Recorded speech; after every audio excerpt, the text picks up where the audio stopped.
let's get in a fundamental voice on the show. BP Singh, ED and CIO-Equities at Pramerica Mutual Fund joins us right now on the show. Mr. Singh, good having you. Thanks so much for joining in. Before I talk about the market view, just a word on the top sector in news today, and that's the oil and gas space. With the oil ministry's call yesterday to hike gas prices, link it to the spot prices, remove the caps, how positive do you think this is for the space as a whole?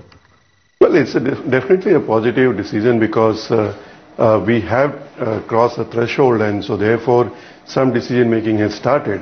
But at the same time, this was something which was expected. So I do not expect the stocks to react very substantially on this particular news. But what it definitely indicates that government is now in the decision-making mode, and so which as such will be a positive news for the market, and obviously the select stocks where it will have an impact. How are you approaching the markets though at large? Because after the Fed decision yesterday, the banks have given way in yesterday's trade at least. They are trading with a bit of negative bias. So the financials look weak, and generally the reaction yesterday wasn't the most positive.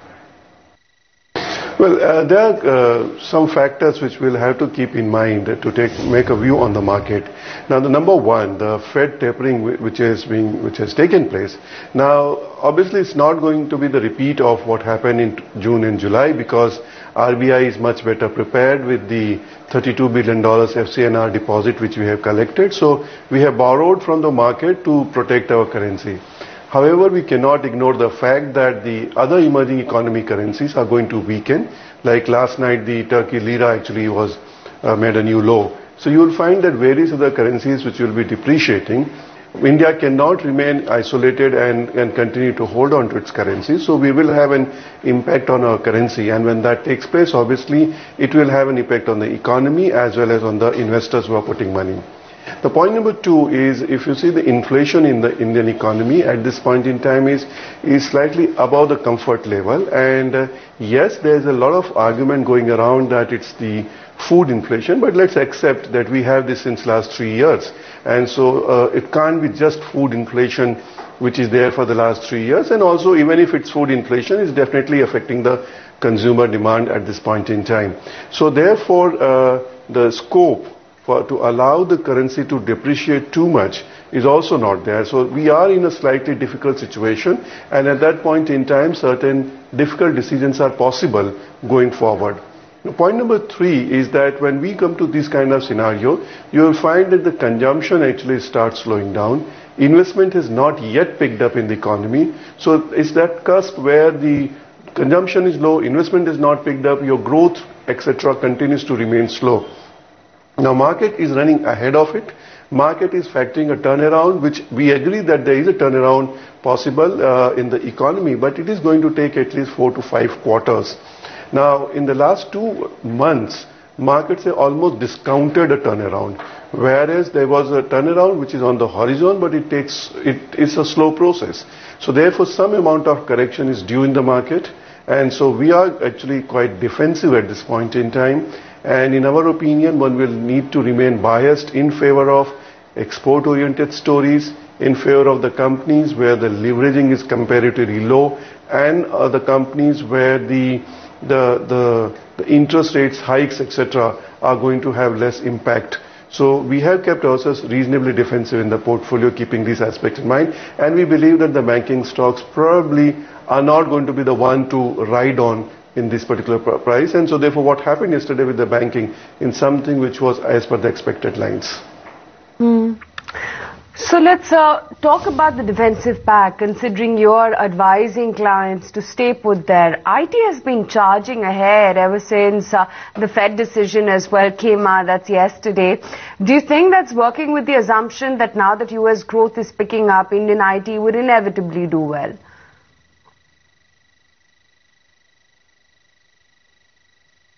Well, there are 3 positives which one will need to take into account for the IT sector at this point in time. One, obviously the depreciation of the currency, which helps them. Second, the global market economies are now stabilizing. And once the economy stabilizes, but they haven't got yet into high growth phase, that's the time when the pressure on the corporates to improve profitability is high, and that's where the cost cutting measures takes place, and that's where the outsourcing of a lot of work actually becomes an important thing. So therefore, we are expecting a decent decent order flows in favor of the IT companies. And the third and the most important aspect, which probably we haven't discussed in the past vis-a-vis the IT companies, if you see the cost for Indian IT companies are two. One is the lease rentals which they pay because of the space which they occupy in the economy, and also the salaries. And on both these counts, you see that now there is a pressure. The lease rentals are coming down, and at the same time, the expectations of the salary hikes are moderating in view of the slowdown in the Indian economy. So if you see there is a cost improvement, there is a order inflow, and at the same time, the currency depreciation. So the sector is in a very sweet spot, and we will continue to see margin enhancements in the coming quarters, and that makes us quite positive on this particular sector. Mr. Singh, you spoke about the impact on oil and gas. What about this, the impact of the gas price hike on the power and the fertilizer stocks? These are gas-starved companies. Sure enough, the supply could resume, but the cost would be much higher than earlier envisaged. Yes, of course. But see, these are the sectors which are in the administrative price mechanisms, and so therefore, either the government will have to pass on that to the consumer, or the government will have to take it on their book. Now, since the gas price hike is taking place from April, and so most of the impact or the decision on this will be taken in the next financial year. So obviously the next government will have to decide whether to pass it on to the consumer or to take it on its books. Looking at the current finances of the government, probably there will be a decision to pass it on to the consumer, which is not a very easy decision considering the kind of inflation we have. But that's something which we will have to grapple with, and that's why these kind of decisions are not the easiest one to take. So there will be some amount of give and take which will take place probably going forward, and accordingly it will be implemented, because it may not be possible to transfer everything to the consumer in the current circumstances.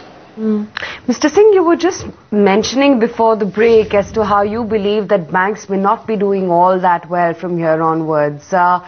If one has to profit book, or rather, take a fresh approach on banks, what are the pockets which are looking weakest to you, and would it be inevitably then the PSU lot?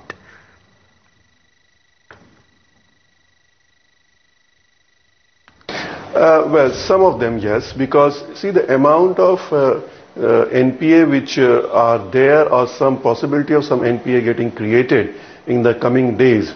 As I pointed out in my earlier part of the discussion, that we are at that cusp point where the consumption is slowing down and the investment has not picked up. So if you notice last month's number, you would have noticed that the deposit growth rates are higher than the credit growth rate. So invariably, when the NPAs are created, they get hidden in behind the growth, because when you are growing faster, the NPA appears to a small number. But when you start growing slow, that's the time when the NPA, which is also obviously getting created in the system, they also start appearing big. So I think the next 3 to 4 quarters, we will run into that kind of scenario where the banks will have to face a situation where the NPA creation will take place, but the credit growth rate number won't be very high. And in that situation, you will find that the performance obviously won't be good. However, here I would like to differentiate that we'll have to differentiate between the smaller banks and a bigger bank, the good quality banks, because when the pressure on NPA comes, the bigger banks will be able to raise capital much easily as compared to the smaller ones. So one will have to be very selective between the them. Now, if you segregate between the PSU and the private sector at this point in time, in my opinion, the private sector banks are much better placed as compared to the public sector bank, because the NPA concerns on PSUs are slightly higher. You briefly mentioned technology, and these stocks are trading at life highs. At least 4 out of the top 5 are trading at life highs. What do you do with large cap technology as a pack now? If you had fresh corpus to invest, would you buy them?